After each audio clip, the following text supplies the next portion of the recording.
Davi, Josué e você, o que todo homem de Deus precisa saber. Você foi enganado. Disseram que ser homem de Deus era só frequentar igreja, pagar contas em dia e tentar ser uma pessoa melhor. Mas, e se eu te dissesse que Davi e Josué viveram um nível de propósito que poucos ousam tocar, e que você também foi chamado para isso? A real é que muitos estão perdendo batalhas, não porque faltam força ou fé, mas porque falta direção. E direção não se acha no Google, e se recebe na presença. A maioria dos homens anda como soldados sem mapa, tentando vencer guerras sem saber quem são no reino. E aqui vai outra verdade incômoda. Não adianta orar por promessas se você ignora os princípios. Enquanto o mundo ensina você a conquistar, mas a palavra te chama para ser mais. Coragem, disciplina, aliança, legado, tudo isso não é opcional, é fundamento. E sabe o que mais? A recompensa não vem no final, vem no caminho. Quando você se alinha com a vontade de Deus, as muralhas caem, o medo perde força e o propósito começa a gritar por dentro. E é aí que Davi, Josué e você entram na mesma história. O que está prestes a ser revelado não é só mais um conteúdo, é um chamado. Um convite para deixar de sobreviver e começar a reinar. Porque se Deus confiou batalhas nas suas mãos, é sinal de que Ele colocou vitória no seu espírito. Agora, a pergunta é, você está pronto para descobrir o que todo homem de Deus precisa de verdade saber? Identidade. Entender quem você é em Deus antes de tentar conquistar qualquer coisa. Não adianta correr atrás de coroa se nem sabe que é príncipe. O maior erro de muitos homens hoje é tentar vencer batalhas externas sem antes resolver a guerra interna da identidade. Davi não enfrentou Golias porque queria fama. Ele sabia quem era em Deus. Um jovem pastor de ovelhas, ignorado até pelo próprio pai, mas com o coração firme nas promessas do Altíssimo. Isso muda tudo. Porque quando você entende que não é apenas mais um, mas sim alguém escolhido, isso molda a forma como você anda, fala e reage. Josué só teve coragem de entrar na terra prometida porque acreditou no que Deus disse sobre ele e não no que o povo murmurava. A identidade dele não estava no passado como escravo, mas no futuro como líder de uma nova geração. E olha, isso serve demais para você. Sabe aquele sentimento de inadequação, aquela comparação constante? Você pode começar a vencer isso reforçando a sua mente com a palavra. Leia, por exemplo, Efésios 1 e 2, Romanos 8 e Salmos 139. Leia, em voz alta, declare, internalize. É como se você estivesse se vendo num espelho limpo, depois de anos olhando para vidro embaçado. Não é clichê dizer que identidade vem antes de propósito. Porque um homem que não sabe quem é, se torna vulnerável a qualquer rótulo que o mundo quiser colar nele. A cultura grita, seja forte, seja provedor, não chore. Mas Deus sussurra, você é meu filho amado, em quem tenho prazer. Olha, a diferença. Um é fardo, o outro é liberdade. E essa liberdade não é teórica, não. Ela se traduz em como você lida com tentações, com cobranças familiares, com crises financeiras. Quem sabe quem é, não vive correndo atrás de validação. E aí começa a se abrir um espaço novo no coração, né? Um espaço que prepara o terreno para o que vem a seguir. Obediência. A chave que libera promessas e posiciona o homem no centro da vontade de Deus. Obediência é tipo aquela senha Wi-Fi que libera o acesso. Sem ela, você está no escuro. E não é sobre medo ou rigidez, é sobre confiança. Josué só viu as muralhas de Jericó caírem, porque seguiu instruções que pareciam loucura aos olhos humanos. Marchar em silêncio por 7 dias, mas ele obedeceu mesmo sem entender tudo. E a gente aprende aqui uma das maiores lições. Obedecer não é sempre lógico, é espiritual. Quem espera sentir vontade para obedecer nunca sai do lugar. A obediência verdadeira começa nos detalhes. Sabe aquela vontade de responder atravessado no trânsito? Ou aquela decisão financeira que parece inofensiva, mas você sabe que não agrada a Deus? Pois é, nesses momentos é onde o caráter é moldado. Deus trabalha nos bastidores antes de colocar alguém no palco. E Ele testa com pequenas instruções antes de liberar grandes promessas. Um exemplo prático. Comece pedindo direção. É Deus até nas rotinas simples. Deus, quer que eu aceite esse projeto? Falo ou calo agora? Parece pequeno, mas vai te afinar espiritualmente. O segredo aqui é entender que obediência não é uma troca, é um reflexo de intimidade.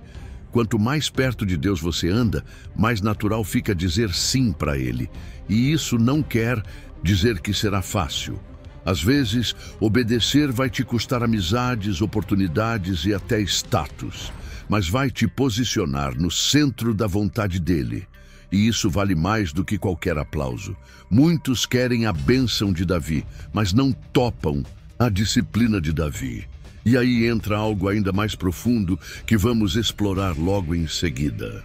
Coragem, não a ausência de medo, mas a escolha de avançar apesar dele. Coragem, meu amigo, não é peito estufado nem pose de durão, é coração posicionado. É aquele frio na barriga antes de encarar algo maior que você.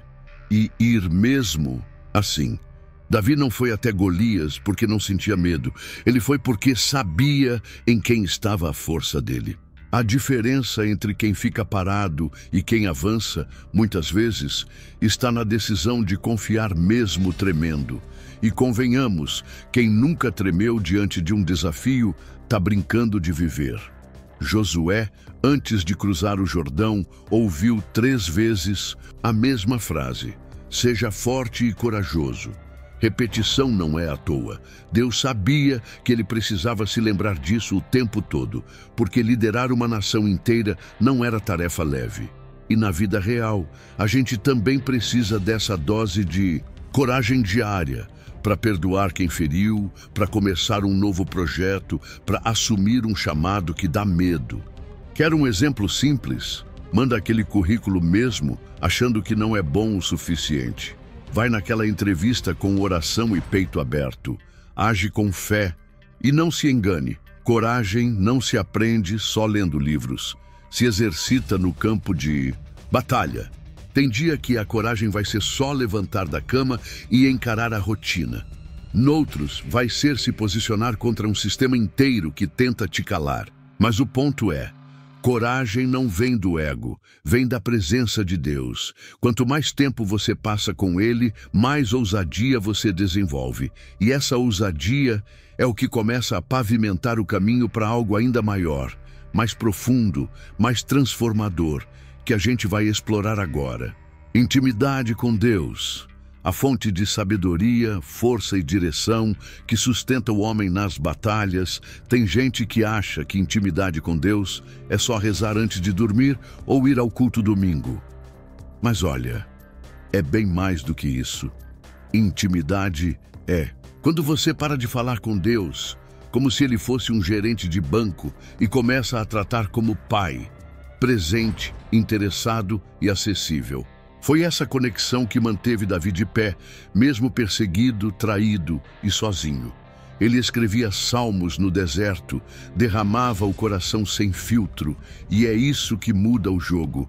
Relacionamento diário, sincero, real. Quando você cultiva a intimidade, começa a perceber o invisível. Deus sussurra conselhos em momentos inesperados, numa música, num versículo que salta do papel, numa conversa aleatória. É tipo aquela direção que você nem entende na hora, mas depois vê que era livramento. Quer desenvolver isso? Separe tempo. E nem precisa ser 3 horas trancado. Comece com 15 minutos de leitura intencional, louvor sincero, ou só um bate-papo honesto com ele no carro. Já é um start poderoso. E sabe o que é mais louco? Intimidade com Deus gera segurança silenciosa. Não é barulhenta, mas é firme. Você não precisa provar nada para ninguém, porque sabe que está alinhado com o céu. E quando tudo à sua volta parece caótico, essa conexão vira seu alicerce. É como ter uma bússola interna que sempre aponta para o norte certo. E é dessa raiz profunda que brota o próximo passo essencial na jornada de um homem de Deus: disciplina. A ponte entre o chamado e o cumprimento do propósito. Disciplina é aquele negócio que ninguém curte, mas todo mundo precisa. É o não que você dá hoje para viver o sim de amanhã. Davi foi ungido rei ainda jovem, mas levou anos para sentar no trono. O que ele fez nesse meio tempo? Treinou, serviu, esperou, foi moldado, e tudo isso exige disciplina emocional, espiritual e até física. Porque não adianta ser chamado por Deus se você não está preparado para sustentar o que Ele quer colocar nas suas mãos. A disciplina é o que transforma potencial em impacto. É fácil se empolgar com uma palavra no domingo. Difícil é manter o ritmo na terça-feira de manhã, com boleto vencido e pressão na cabeça. Mas é aí que se forja o verdadeiro guerreiro. Quer um exemplo prático? Estabeleça rotinas de oração e leitura bíblica, mesmo nos dias em que não sente nada. Pratique o autocontrole com o tempo de tela, com o sono, com os desejos. Pequenos hábitos formam grandes homens. E não se engane, disciplina não é prisão, é liberdade. Liberdade de não ser refém das emoções, do cansaço, das tentações. Josué não só conquistou a terra prometida, ele manteve o povo em ordem, em foco, porque havia disciplina coletiva e pessoal. E isso mostra que a conquista não é o fim, é só o começo. O que vem depois? É aí que entra uma chave ainda mais poderosa e muitas vezes esquecida. Aliança. A importância de compromissos duradouros com Deus, com a família e com a missão aliança é mais do que um acordo. É algo que envolve sangue, entrega e permanência. E num mundo onde tudo é descartável, relacionamento, propósito, valores, a aliança se torna um ato de rebeldia santa. Davi teve uma aliança com Jonatas, mas acima disso, com o próprio Deus. E essa aliança o impediu de tocar em Saul, mesmo quando tinha todos os motivos humanos para fazer isso. Porque quem tem aliança tem freio, tem limite, tem consciência de que o que faz em segredo também tem peso no espiritual.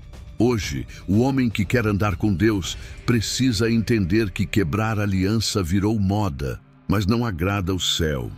Casamento, paternidade, amizades profundas, tudo isso é terreno sagrado.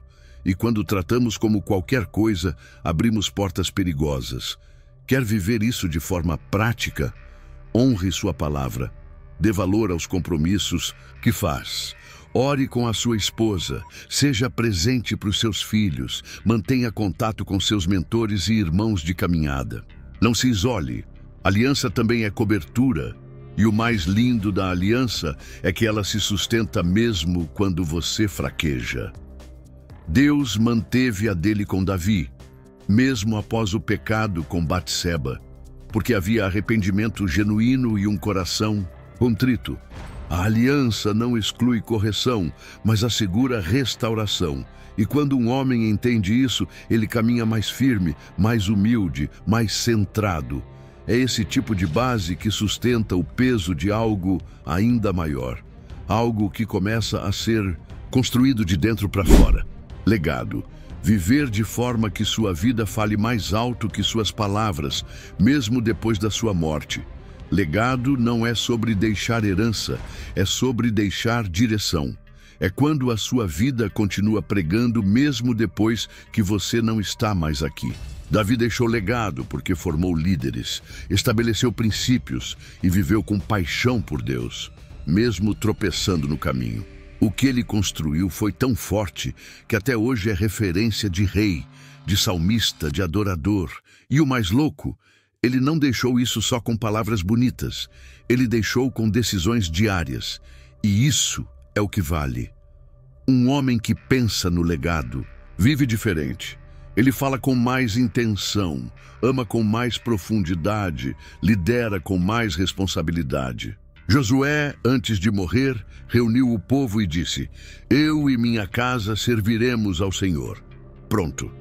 Tá aí um testamento de peso. A pergunta que fica é: se hoje fosse o seu último dia, o que a sua história contaria? O que seus filhos diriam? O que sua esposa lembraria? O que seus amigos testemunhariam? Essas perguntas cutucam, mas também iluminam. Construir legado exige visão. Você não planta hoje pensando só em amanhã. Pensa nas próximas gerações. Um homem de Deus precisa viver como se cada ato fosse uma semente. E olha, as sementes mais poderosas nem sempre nascem no palco, mas no quarto secreto, no perdão silencioso, na generosidade anônima. Quando a vida se torna sobre isso, aí você está vivendo algo muito maior do que fama ou sucesso. E sabe o que é melhor? Esse tipo de vida abre espaço para uma história que merece ser contada e que conecta com uma missão ainda mais urgente. Agora que você já recebeu essas chaves, a bola está com você. Vai continuar deixando o medo comandar? Vai seguir adiando o propósito, esperando o momento certo? Ou vai levantar como Davi, com a funda na mão e o coração alinhado com o céu? Porque, meu irmão, Deus não te chamou para ser mais um. Ele te chamou para marcar gerações. A pergunta é: o que você vai fazer com isso? O mundo está cheio de homens comuns, mas os céus estão à procura de homens comprometidos. Que tipo de marca você quer deixar? Que tipo de história quer contar quando tudo acabar? Chegou a hora de sair da teoria e colocar em prática. Comece pequeno, mas comece. Ore com intencionalidade, sirva com alegria, ouça a Deus com atenção. Seu legado começa nas escolhas de hoje. E sim, você foi feito para mais. Se essa mensagem te cutucou, te despertou ou até te confrontou, então já valeu. Mas não para por aqui, hein? Se inscreve no canal e ativa o sininho, porque tem muito mais conteúdo vindo aí para te ajudar nessa jornada como homem de Deus. E comenta aqui embaixo o que mais falou com você. Tô de olho nas respostas.